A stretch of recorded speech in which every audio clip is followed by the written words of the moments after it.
Nós vamos compartilhar com vocês um sermão. Obrigado. 1 Coríntios, capítulo de número 15. Pegue a sua Bíblia, você que tem o seu esboço, pegue o seu esboço também. Abra sua Bíblia comigo. Primeira carta de Paulo aos Coríntios, capítulo de número 15.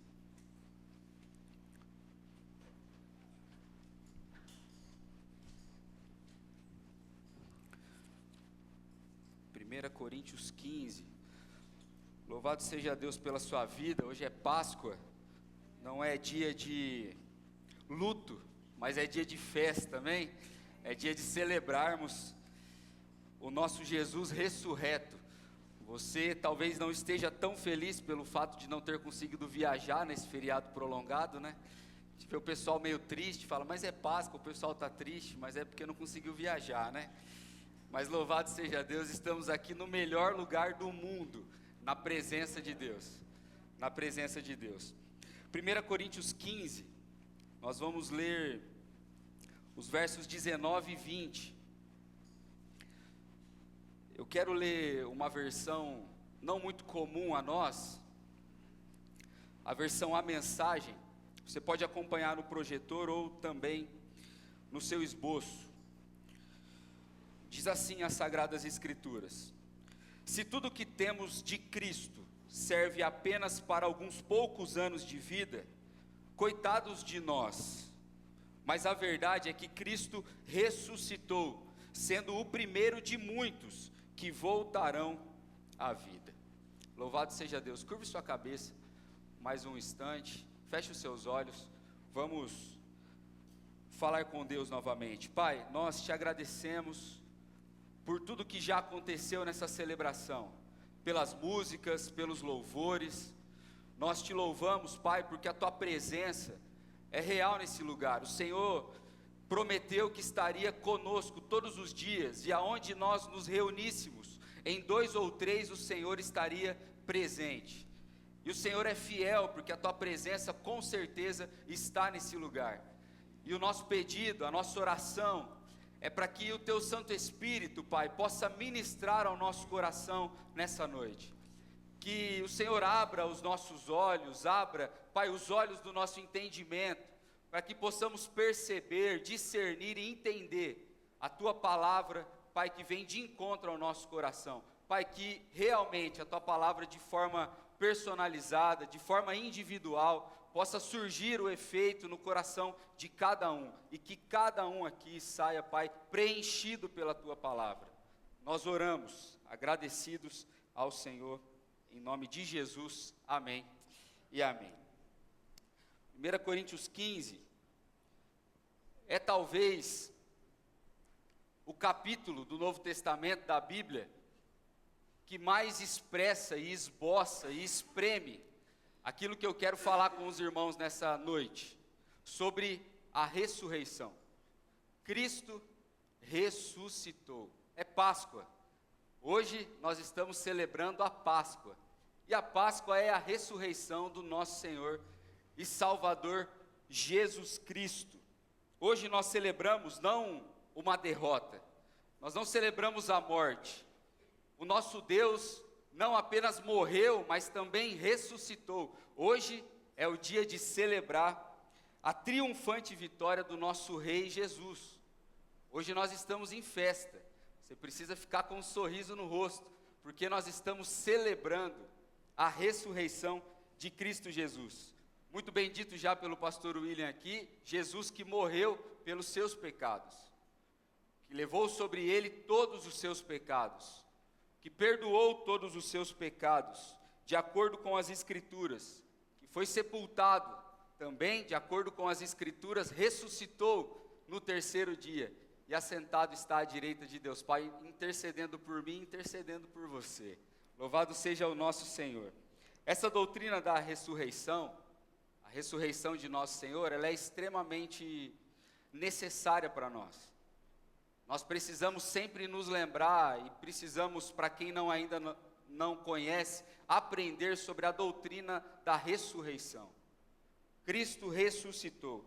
A ressurreição de Cristo talvez seja o ponto central da nossa fé. Se Cristo não ressuscitou, então a gente está com essas portas abertas em vão. É em vão que nós estamos cantando, porque se o nosso Deus está morto, Ele não ouve o nosso louvor. Se Cristo não ressuscitou, vã é a nossa pregação, porque a nossa pregação não traz esperança.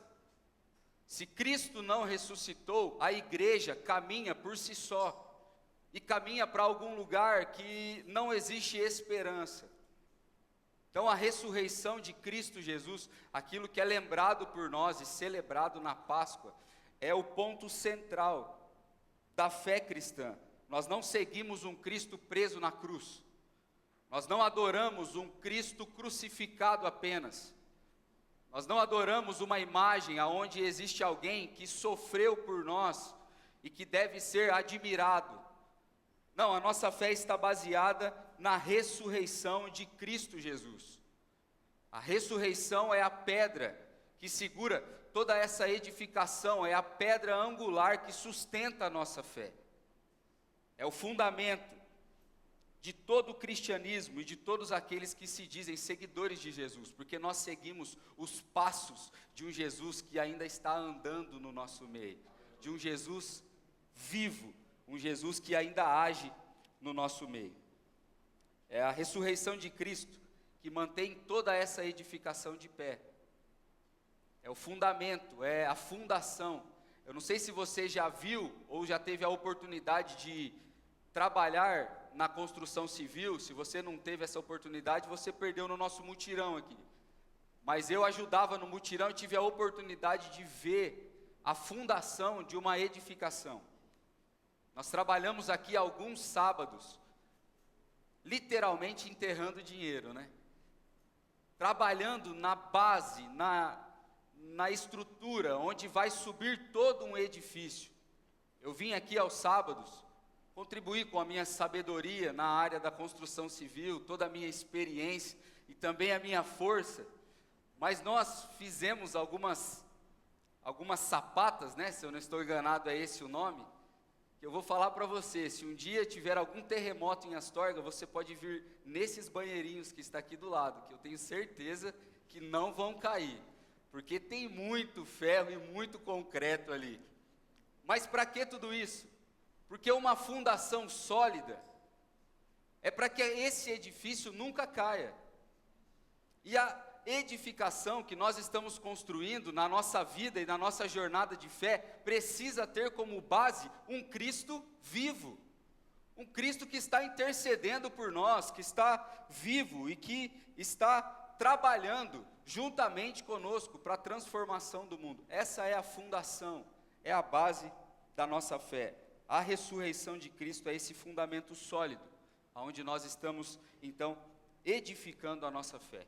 E como eu já disse, o capítulo 15 de 1 Coríntios, talvez seja o texto mais sublime das Sagradas Escrituras no que diz respeito à ressurreição de Cristo Jesus. Paulo está esmiuçando, espremendo toda essa doutrina para defender essa ideia. Hoje, talvez você saiba que Cristo ressuscitou, que nós ressuscitaremos com Cristo também. Porém, essa doutrina foi atacada durante toda a vida da igreja. Desde que Cristo ressuscitou, pessoas aversas ao cristianismo, que não acreditam na ressurreição de Jesus, têm tentado derrubar essa doutrina. Logo quando Cristo ressurgiu dos mortos, alguns diziam, em Jerusalém, não, as mulheres elas confundiram os túmulos. Elas foram num túmulo errado. O túmulo está vazio porque elas não foram no túmulo de Jesus, elas se confundiram. Elas estão perturbadas, tristes, porque o seu rabi, o seu mestre morreu e elas não encontraram a sepultura de Jesus. Outros diziam assim, não, os discípulos dele roubaram o corpo do sepulcro, para que inventassem essa mentira de que Cristo ressuscitou. A ressurreição era loucura para eles. Outros ainda diziam, não, ele não morreu. Ele apenas ficou muito machucado, desmaiou e retomou as suas forças em 3 dias e então saiu da tumba. O que é muito engraçado, né? Porque eu não sei, eu quando pego uma gripe, eu preciso de mais de 3 dias para recuperar as forças. Imagina Jesus, o tanto que sofreu, se conseguiria recuperar as forças para então sair do túmulo. Mas se isso tudo fosse verdade, por que não arrastaram o corpo de Jesus pela cidade?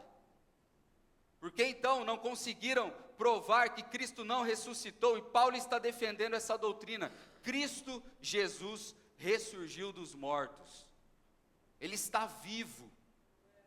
Ele vem discorrendo tudo isso, dizendo, olha, ele apareceu a Pedro, apareceu aos 12, apareceu a 500 pessoas, mais de 500 pessoas de uma vez. Caminhou com essas pessoas. Paulo está defendendo isso porque essa falsa doutrina de que Cristo não ressuscitou era muito comum nesse tempo. E não foi diferente na igreja de Corinto, que estava vivendo mais de 50 anos depois da ressurreição, e ainda existia essa falsa doutrina de que Cristo não ressuscitou. Os gregos acreditavam que a matéria, o corpo, é de todo mal. Então a morte era uma liberdade daquilo que é ruim, porque a alma por essência é boa. Então eles não podiam conceber o fato de que nós, juntamente com Cristo, também ressuscitaremos um dia, num corpo glorificado. A ressurreição era um escândalo, estava sendo atacado dia e noite. E Paulo está aqui defendendo, escrevendo à igreja de Corinto, dizendo, olha, Cristo Jesus ressuscitou. É essa a base, o fundamento da nossa fé. É esse o evangelho que foi apresentado para vocês. E Paulo, nós lemos apenas um versículo de todo esse capítulo, mas Paulo argumentando aqui e defendendo a ressurreição de Cristo Jesus, ele fala algo muito interessante no começo do capítulo, nos primeiros versos. Paulo está dizendo, olha, o evangelho que eu apresentei para vocês, o evangelho que foi pregado para vocês, é um evangelho muito simples, é o evangelho genuíno, é o evangelho que fundamentou e que está fundamentando toda a fé de vocês. A celebração da Páscoa hoje é aquilo que Paulo está fazendo aqui nesses primeiros versículos, está lembrando o povo. A celebração da Páscoa é esse lembrete, e é um lembrete, e eu digo que infelizmente é um lembrete, porque se essa doutrina, se a morte e a ressurreição do nosso Senhor é o centro da mensagem do Evangelho, nós não precisávamos da Páscoa para nos lembrar disso. Nós não deveríamos precisar da ceia para nos lembrar disso. Isso devia ser algo cotidiano da nossa vida. A gente devia acordar todo dia de manhã grato pela ressurreição e pela morte de Cristo Jesus. Porque é a base da nossa fé. É a base de toda a nossa vida cotidiana como crente, como gente que segue a Jesus. A morte e a ressurreição sendo o centro da mensagem, ela precisa ser sempre lembrada, mas talvez para nós que somos o corpo de Cristo, a igreja de Jesus, isso deva ser algo cotidiano, rotineiro, fazer parte de todas as devocionais da sua vida.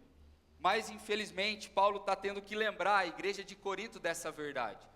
E olha o que ele diz nos primeiros versículos do capítulo 15, o verso de 1 a 4, ele diz assim, irmãos, eu quero lembrar-lhes o evangelho que lhes preguei, o qual vocês receberam e no qual estão firmes. Por meio deste evangelho vocês são salvos, desde que se apeguem firmemente às palavras que lhes preguei. Caso contrário, vocês têm crido em vão. Pois o que primeiramente lhe transmiti foi o que eu recebi, que Cristo morreu pelos nossos pecados, segundo as Escrituras, foi sepultado e ressuscitou ao terceiro dia, segundo as Escrituras. Esse é o Evangelho de Jesus.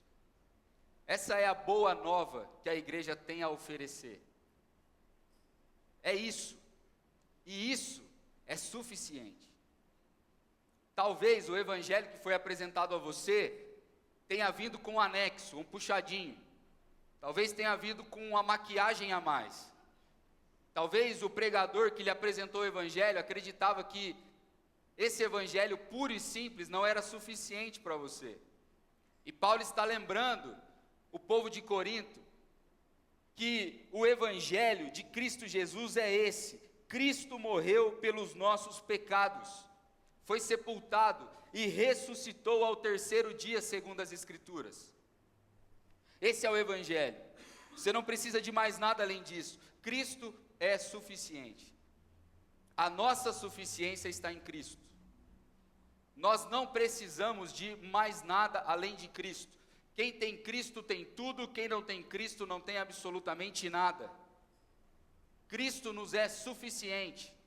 Cristo vivo é suficiente para mim, é suficiente para você, precisa ser suficiente. É esse o evangelho puro e simples.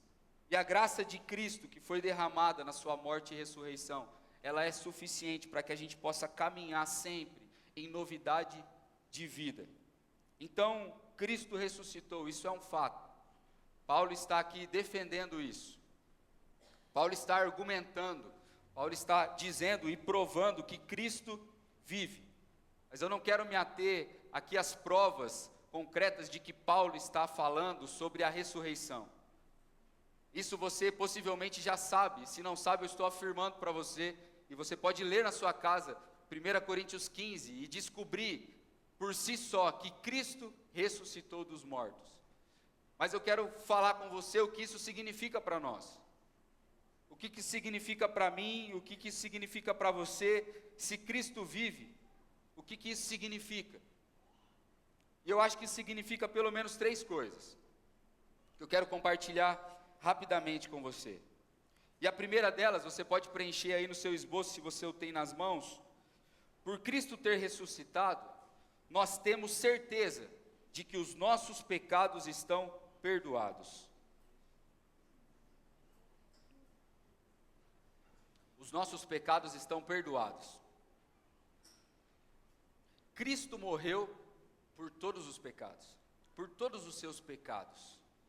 Você que é salvo, você que foi alcançado, Cristo morreu pelos seus pecados. Isso é dito sempre, mas isso precisa descer ao nosso coração, porque Cristo perdoou todos os nossos pecados do passado, do presente e do futuro. O sacrifício de Jesus foi atemporal. Os pecados que você cometerá durante a sua vida já estão perdoados em Cristo Jesus. Já estão perdoados. O texto de Romanos 8, a partir do verso 1, diz assim: portanto agora já não há condenação para os que estão em Cristo Jesus.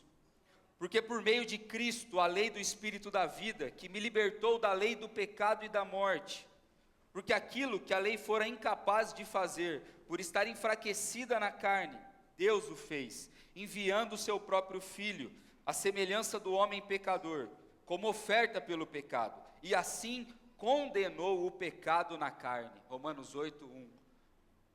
A partir do 1.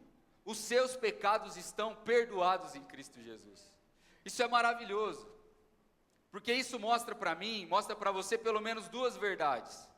Primeiro, que você pode se ver livre da culpa. Existe tanta gente vivendo carregada pela culpa, culpa pelo pecado que cometeu, culpa de uma vida que já foi perdoada por Jesus. Está carregando um fardo pesado que foi colocado diante dos seus ombros, dizendo que você não deveria ter feito, e você fica remoendo isso, como se esse pecado já não fosse pago por Jesus na cruz do Calvário. O fardo de Jesus é um fardo leve, os seus mandamentos não são penosos. A vida com Jesus não é uma vida pesada, é uma vida que flui naturalmente de um Deus que perdoou os nossos pecados, para então nós andarmos em novidade de vida.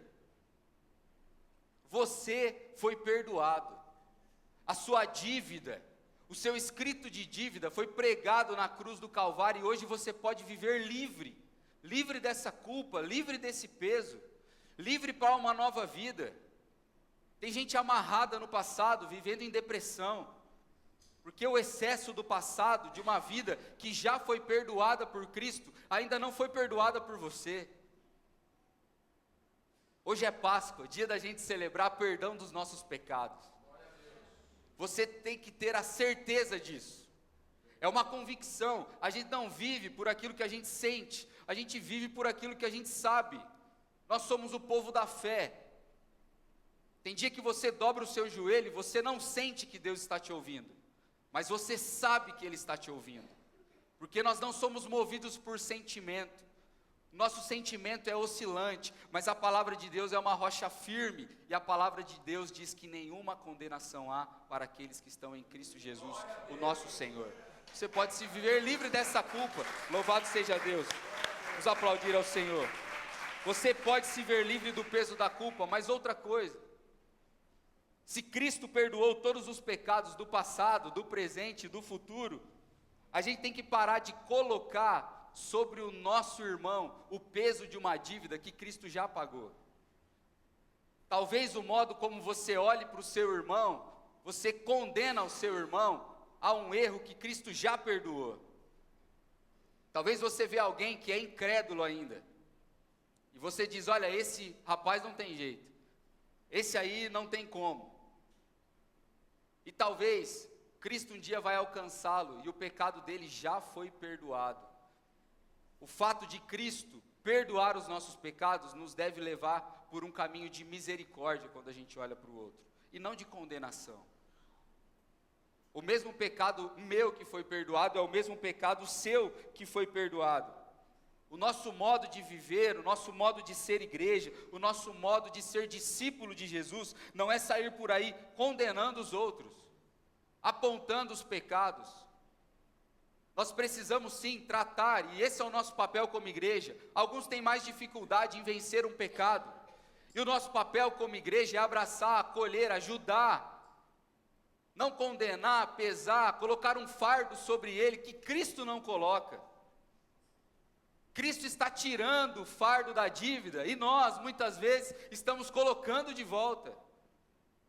Ao invés de ajudar, ao invés de ter compaixão, misericórdia, caminhar junto, ter trabalho.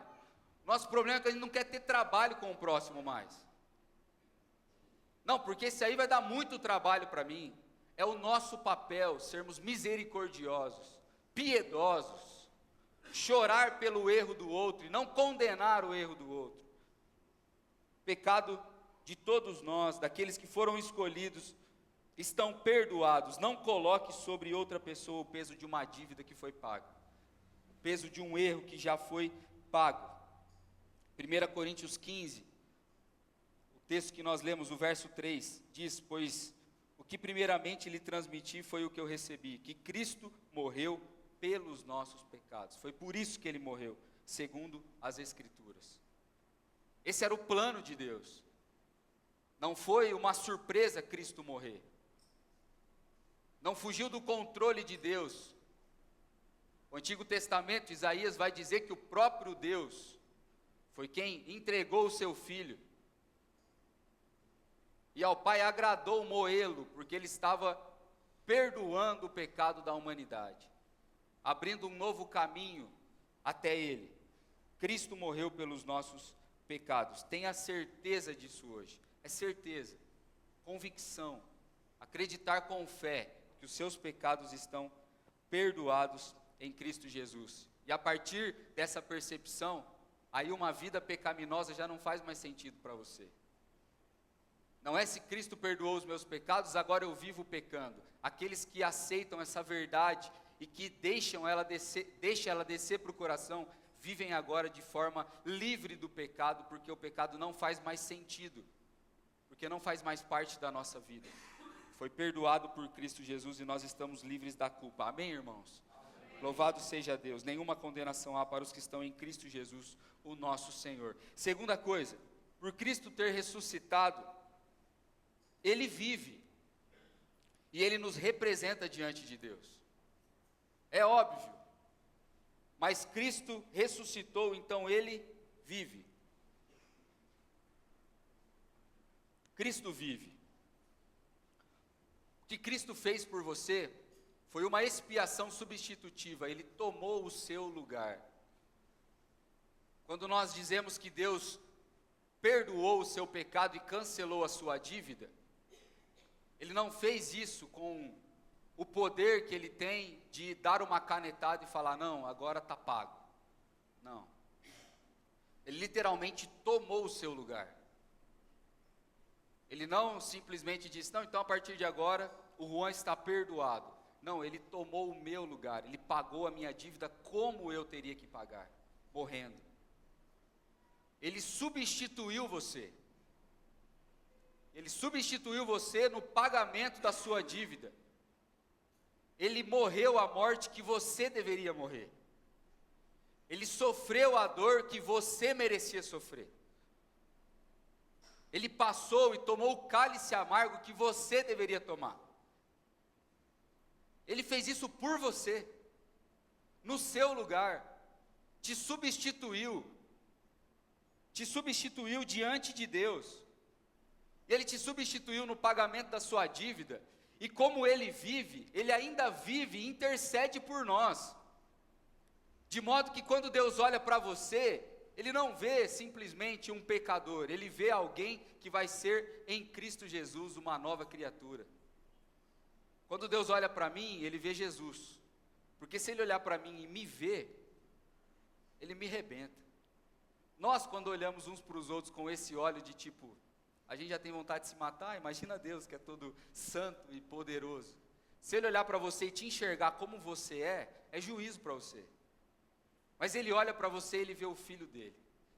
Ele olha para você e vê que você está lavado no sangue de Jesus. Ele olha quem você será em Cristo Jesus. Estamos num processo de santificação, chegaremos à estatura perfeita do nosso Senhor Jesus Cristo. E quando Deus olha para você, Ele vê isso. O Filho dele substituindo você. Cristo te representa diante de Deus. Texto muito conhecido, não está no projetor, mas eu quero que você preste atenção, Isaías 53, 5. Todo o capítulo de Isaías 53, é muito interessante você ver Isaías dizendo aquilo que vai acontecer muito tempo antes da vinda do Messias. Mas é maravilhoso ouvir e ver que Cristo realmente tomou o nosso lugar, que aquilo ali era a nossa dor, era a nossa culpa, e Ele nos substituiu. Olha o que o texto diz, Isaías 53, 5, mas Ele foi traspassado por causa das nossas transgressões, foi esmagado por causa das nossas iniquidades, o castigo que nos trouxe paz estava sobre Ele, e pelas suas feridas nós fomos curados. O castigo que nos traz a paz estava sobre Ele. Você tem paz com Deus, porque quando Ele olha para você, Ele vê Cristo. Cristo te representa diante de Deus, isso é maravilhoso. Eu não sei o que você sente no seu coração, se seu coração se enche de gratidão a Deus, de agradecer a Ele por sofrer o que você deveria sofrer. Eu me lembro de ter esse sentimento assistindo aquele filme A Paixão de Cristo. Imaginar que aquilo ali era para mim, que aquela surra eu deveria tomar, e Ele está fazendo isso, me substituindo, como uma expiação substitutiva, tomando o meu lugar. A ressurreição de Cristo nos mostra isso, que Cristo não só tomou o nosso lugar morrendo, mas Cristo vive, e Ele ainda te representa diante de Deus Pai. Ele ainda te representa. Deus, quando olha para você, Ele vê Cristo. E nós, quando olharmos uns para os outros, precisamos enxergar, não o que você é, mas o que você pode ser em Cristo Jesus. Quando você olha um perdido lá fora, você não tem que olhar o que ele é, mas você tem que, com misericórdia, ver o que ele pode ser em Cristo Jesus. Quem éramos nós antes de Cristo Jesus? Eu já disse isso, mas se tira Jesus de mim, da gente, sobra o quê? Corintiano, maloqueiro e sofredor. Sobra nada. Cristo em nós. Cristo pode ser em todo mundo. Olhos de misericórdia, porque Cristo nos representa diante de Deus. Quando você olhar para alguém, olhe com esses olhos, de que esse alguém pode ser o melhor que Cristo tem para a vida dele. Isso vai com certeza fazer de você alguém mais generoso, misericordioso e gracioso. Terceiro lugar, por Cristo ter ressuscitado, sabemos que também seremos ressuscitados. nós também ressuscitaremos um dia, juntamente com aqueles que já dormem, os seus familiares, aqueles que não estão mais entre nós. Todos nós ressuscitaremos um dia, num corpo glorificado. Cristo é a primícia da ressurreição, é o primeiro. O verso 20 diz assim: mas de fato Cristo ressuscitou dentre os mortos, sendo as primícias dentre aqueles que dormiram. Cristo é a primícia, é o primeiro, mas todos nós ressuscitaremos um dia. Todos nós estaremos diante de Deus um dia. Isso é perturbador e maravilhoso ao mesmo tempo. Essa é uma verdade absoluta também das Sagradas Escrituras. Eu e você estamos encurralados na eternidade. Desde que você se fez alma vivente, você está fadado a viver para sempre. Para sempre com Deus, para sempre longe de Deus, mas para sempre. Você viverá para sempre. E haverá um dia onde você vai prestar contas diante de Deus dessa pequena fração da sua eternidade. Esses pequenos dias que você passou aqui na terra. Um dia você vai morrer, espero que isso não aconteça, mas que Cristo venha antes de eu morrer. Mas para o pessoal não sofrer, né? Mas se eu morrer, um dia ressuscitarei, estarei diante de Deus e vou prestar contas dessa minha vida. Para que assim a gente possa continuar vivendo a eternidade. E isso é muito perturbador, isso não incomoda você? Deus vai te perguntar: e aí? Como é que foi? Como é que você viveu? Me conta. Como você gastou sua vida? Como você investiu os recursos que eu te dei? Como você cuidou do próximo, da sua família, da sua igreja? De tudo aquilo que diz respeito à sua vida? Um dia ressuscitaremos. Prestaremos contas diante de Deus. Ele é o primeiro. Mas nós também um dia estaremos ressurretos diante de Deus. Em resumo, talvez, essa é a doutrina da ressurreição. Cristo ressuscitou dentre os mortos, perdoou os nossos pecados, pagou a nossa dívida, e nós ressuscitaremos também um dia. Essa é a doutrina da ressurreição. Mas a doutrina é sempre o fundamento de algo prático. Doutrina sem ação não serve para nada. Você só vai sair daqui mais acrescentado de conhecimento. Mas doutrina sem prática é nada. Não serve para nada. Saber que Cristo ressuscitou, aquilo que a Páscoa celebra, saber isso que eu te disse, é uma coisa. Mas você se relacionar com esse Cristo vivo, você realmente se relacionar com o seu Salvador, esse Salvador ressurreto, você conseguir enxergar Cristo saindo da tumba, e ver que a sua vida também foi assim, você, mortos, nós mortos nos nossos delitos e pecados, saindo dessa tumba do mundanismo e vivendo para Deus, nos relacionando com Deus, com o nosso Cristo vivo, é uma coisa muito diferente, muito mais preciosa, é prática. Embora nós não podemos, mas assim como os apóstolos viram Jesus, eu desafio você a tentar enxergar Cristo pela fé,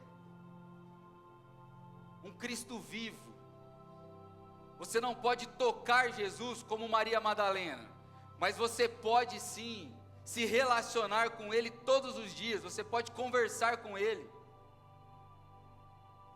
Cristo não ressuscitou para a gente saber que Ele ressuscitou. Ele se ressuscitou para a gente se relacionar com Ele, para a gente conversar com Ele. Conhecer o Salvador crucificado é uma coisa, mas você se relacionar com o Salvador ressurreto é uma muito melhor. É isso que a gente precisa. Mais do que conhecer a doutrina da ressurreição, é viver a nossa vida com essa esperança de que um dia ressuscitaremos também. Viver a nossa vida com essa esperança, a esperança da vida eterna. A morte para muitos é o fim, muitos acreditam que é o fim, para nós é apenas o começo, é apenas uma passagem.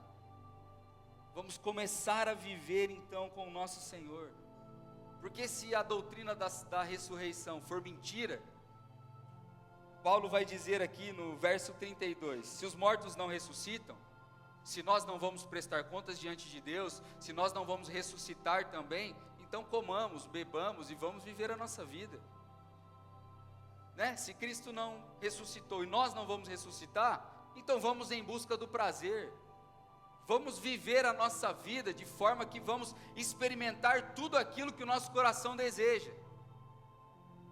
Isso é a loucura daqueles que acreditam que não existe ressurreição, mas o mais engraçado é que é a vida de muitos de nós, que dizemos acreditar nessa doutrina, mas não vivemos conforme a esperança que ela carrega.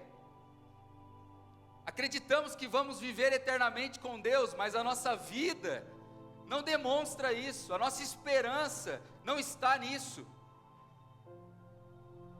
Eu disse isso já uma vez, quando nós estávamos trabalhando o Santificai, a ideia da razão da nossa esperança. Eu estava lendo esse versículo, trabalhando junto com o pastor Palma, na criação das imagens para a gente divulgar, e eu fiquei pensando nisso, no texto de Pedro, dizendo: estejam sempre prontos a responder a qualquer um que lhes perguntar, qual é a razão da esperança de vocês? E eu fiquei pensando, ninguém nunca me perguntou a razão da minha esperança. E por quê? Porque talvez a minha vida não está demonstrando uma esperança que eles desconhecem. É a mesma esperança deles, de que vamos viver uma vida melhor, de que estamos correndo atrás de algo terreno, e que a gente precisa cuidar da nossa vida agora, porque na frente não teremos saúde. O modo como eu vivo não tem questionamento nenhum para quem está lá fora, mas precisa ter. Precisamos viver de uma forma que a nossa esperança incomode os outros. Eles falam, mas como assim? Aonde está a esperança dele? Ele está pegando tudo aquilo que ele ajuntou, tudo aquilo que ele tinha para viver no futuro, está compartilhando. Ele está esperando o quê? Se ele está doando aquilo que ele tem, compartilhando a sua vida, onde está a esperança dele? É esse questionamento que precisa ter de nós, das pessoas para nós que estamos vivendo segundo a ressurreição de Cristo Jesus, crendo que um dia também ressuscitaremos e prestaremos contas diante desse Deus. Essa esperança. Eu quero ler novamente o texto de 1 Coríntios 15, o verso 19 apenas, que lemos no começo. Li na mensagem, agora eu vou ler na NVI, só o verso 19. Se é somente para essa vida que nós temos esperança em Cristo, dentre todos os homens somos os mais dignos de compaixão. Algumas versões dizem: se a nossa esperança em Cristo é apenas para essa vida, somos os mais miseráveis dos homens, porque aí não faz sentido nenhum. Aí a gente não tem diferença nenhuma, então vamos comer, beber, ter prazer e vamos viver a nossa vida. Eu quero concluir, já estou concluindo, mas quero explicar um pouco desse versículo com uma ilustração que eu vi uma vez muito interessante. Eu trouxe aqui uma corda.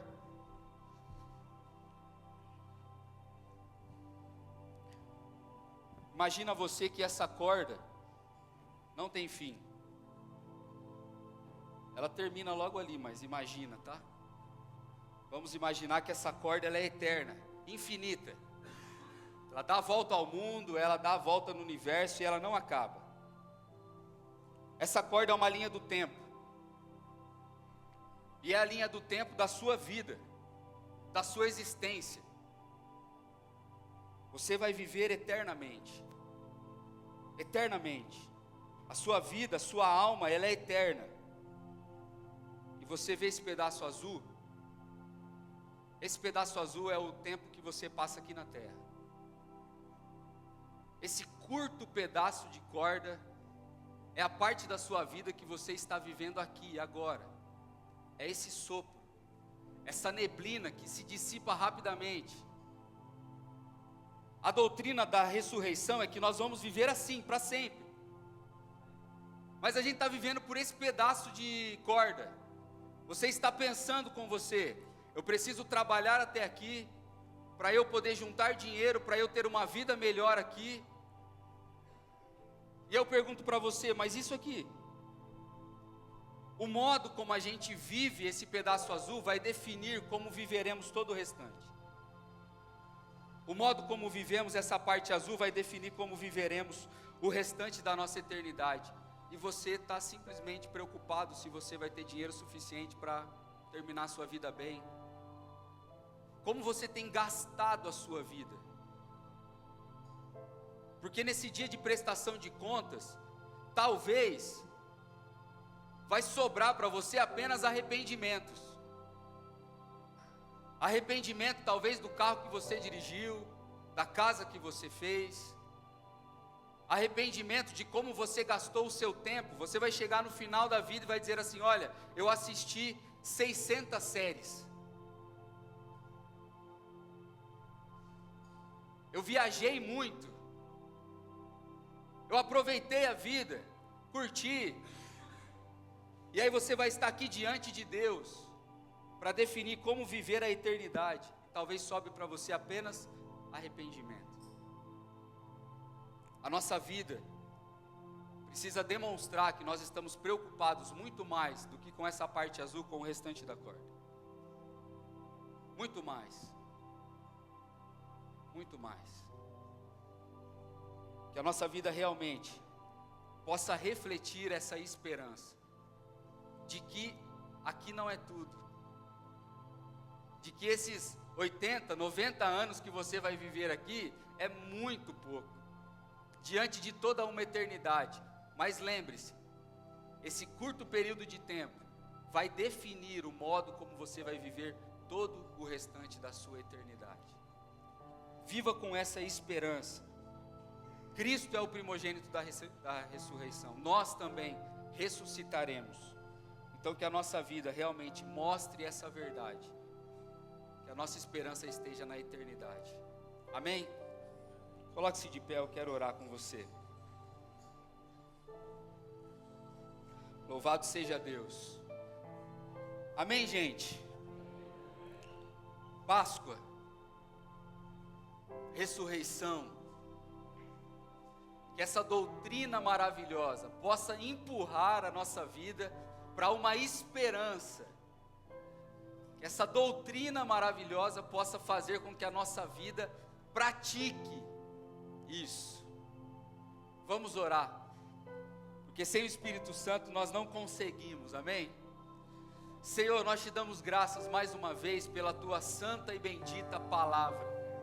Palavra que, Senhor, sempre nos mexe, sempre mexe com o nosso conforto, com o nosso comodismo, sempre nos lembra de coisas que não devemos esquecer. E nós não queremos, Pai, ser o povo que lembra da ressurreição na Páscoa apenas, que se lembra da tua ressurreição e morte uma vez por mês na ceia. Nós queremos viver uma vida que diz que nós estamos vivendo para um dia ressuscitarmos contigo, Pai. Nós estamos caminhando para essa nova Jerusalém, estamos caminhando, Pai, focados, Pai, que os nossos olhos não sejam, Pai, dispersos por nenhum tipo, Pai, de tentação, mas que realmente possamos focar nesse caminho, focar na eternidade, gastar a nossa vida, gastar os nossos recursos para Ti, para que nós possamos chegar no dia da ressurreição, Pai, com poucos arrependimentos, mas que o Senhor possa olhar para nós e nos presentear, Senhor, Pai, nos coroar. Nós estamos, Pai, caminhando para isso. O Senhor nos abençoe, nos dê graça, que o Teu Santo Espírito possa conduzir as nossas ações, assim como tem conduzido, Pai, o nosso querer. É o Senhor quem gera em nós o desejo de correr para Ti. Então nos capacita, Senhor. Não deixe que essa palavra, Pai, seja como a semente na beira do caminho, que não seja sufocada, Senhor,